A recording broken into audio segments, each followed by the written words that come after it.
ბრიტანელები უმაღლეს სასწავლებლებში ფასიან სწავლებას აპროტესტებენ განათლების ბიუჯეტის გაზრდისა და სწავლაზე საფასურის გაუქმების მოთხოვნით სტუდენტებმა ლონდონში საპროტესტო აქცია გამართეს, რომელიც პოლიციასთან შეტაკებაში გადაიზარდა. დაკავებულია 11 სტუდენტი.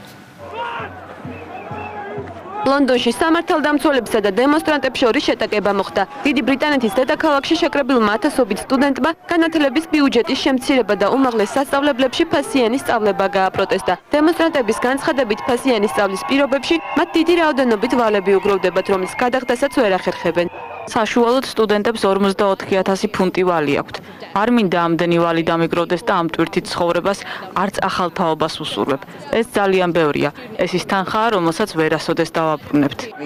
აქციის მონაწილეების ერთი ნაწილი მშვიდობიანი მსვლელობის შემდეგ პარლამენტის წინ მოედანზე შეიკრიბა და პოლიციის კორდონის გარღვევას სცადა. ინციდენტების შედეგად დაშავდა 3 პოლიციელი. სამართალდამცველებმა 11 სტუდენტი დააკავეს. უფასო სწავლის მოთხოვნით გამართულ აქციას არ შეუერთდა სტუდენტთა ეროვნული კავშირი, თუმცა დემონსტრანტთა რიგებში იყვნენ სხვა ორგანიზაციების წარმომადგენლები, როგორიცაა ფასიანი სწავლის და ბიუჯეტის შემცირების საწინააღმდეგო მოძრაობა.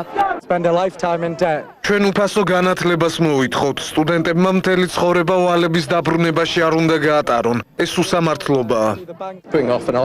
განათლება უფასო უნდა იყოს, არ შევეგუებით მცირე გადასახადსაც კი. სწავლის საშუალება მუშათა კლასის წარმომადგენლებსაც უნდა ჰქონდეთ. დიდი ბრიტანეთის უნივერსიტეტებში სწავლის საშუალო საფასური წლიურად 9,000 ფუნტს შეადგენს. ევროკავშირის ქვეყნებში ეს ყველაზე მაღალი გადასახადია. მიუხედავად ვალის დაფარვის 30 წლიანი პერიოდისა, სტუდენტების უმრავლესობისთვის ეს შეუძლებელი მისიაა. შედარებით მაღალი ფასებით ასევე გამოირჩევა ირლანდია, იტალია, ლიტვა, ლატვია, უნგრეთი და ნიდერლანდები. ამ ქვეყნების უმაღლეს სასწავლებლებში სწავლა საშუალოდ 800-დან 4,000 ფუნტამდე ღირს.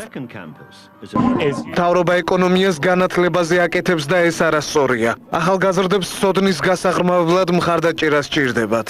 მრავალათასიანი სტუდენტური აქცია ლონდონში 2010 წლის შემდეგ არ გამართულა. მაშინ ახალგაზრდებმა სწავლის საფასურის გაძვირების შესახებ მიღებული კანონი გააპროტესტეს. ამჯერად კი ლონდონში დემონსტრანტები უორვიკის, სასექსის, მანჩესტერის და აბერდინის უნივერსიტეტებიდან ჩამოვიდნენ. სტუდენტების აქციის ორგანიზატორების განცხადებით, ეს იმ ტალღის დასაწყისია, რომელიც 2015 წლის მაისის არჩევნებისთვის ფართო მასშტაბებს შეიძენს.